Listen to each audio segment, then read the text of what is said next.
restoring Illinois to greatness. This is Illinois Rising, presented by the Illinois Policy Institute and hosted by AM 560's Dan Proft.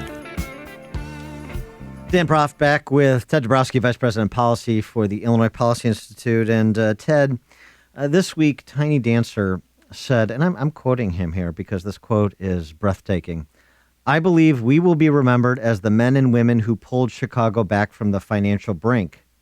That was one Mayor Rahm Emanuel. I hope these Rahm Republicans are listening to this. That was Mayor Rahm Emanuel talking about the courage to tax, the courage to raise property taxes, a wholly insufficient amount if it's the only way you want to deal with the city's burgeoning financial crisis, because about 48 hours after he made that pronouncement, Moody's warns cities' unfunded pension liabilities to grow for 10 years, maybe longer. So the property tax, which is real and substantial, that's going to hit poor Chicago property owners like myself, that doesn't really do anything to dramatically change Chicago's financial trajectory, does it? It doesn't at all. I think what it does, and I was there when he said it in the city council meeting.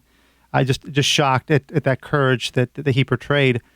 He forgot to say that he's going to raise rent taxes on people who rent.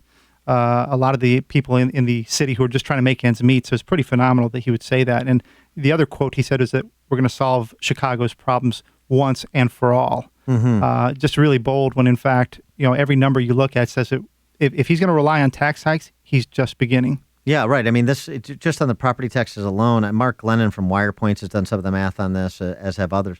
The $500 million property tax increase, as big as that is, it would have to be 4 times that to just hold serve with respect to the unfunded, or with respect to the liabilities, the pension liabilities that are accruing on a real-time basis. That's just the city's pension liabilities, of course, we're talking about. So here's mainly police and fire. So this is just another scam. He's just trying to kind of push off doomsday a little bit longer until maybe Hillary, is elected president and he can parachute out of here.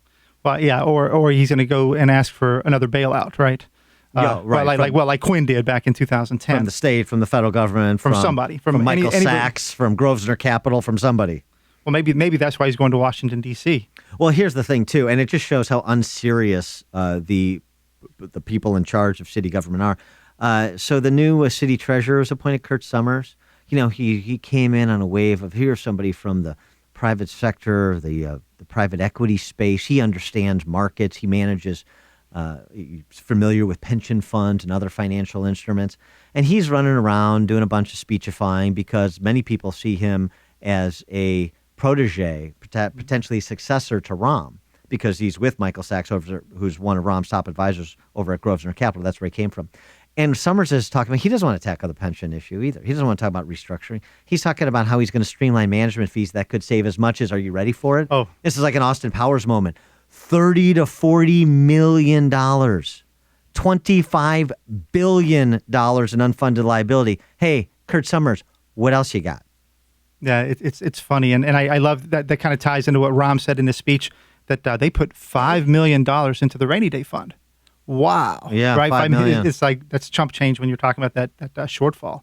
No, until they get the guts to attack the pension problem, and everything you said is correct, Dan.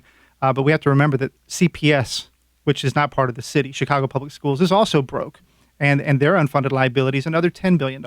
And the teachers are about to go on strike again first part of next year, the way it looks. They took that mock strike vote this past week. Shockingly, 97% are ready to go on strike. Why? Because Karen Lewis told them so. It's shocking. I think, Rahm is going to Washington, D.C. for a week for a whole bunch of public meetings, which I understand. We don't understand what they're for, but my theory is that he's going there to get bully counseling because, 3 years ago when they had a strike, Karen Lewis struck and CTU struck, they rolled right over Rahm Emanuel, and he didn't know how to handle it. He ended up having to give in on everything. And if they strike again, I think he's really concerned about being bullied, and he should get some counseling. While he's in D.C., he may want to take a stop over at George Mason University and see if he can pass an Econ 101 class.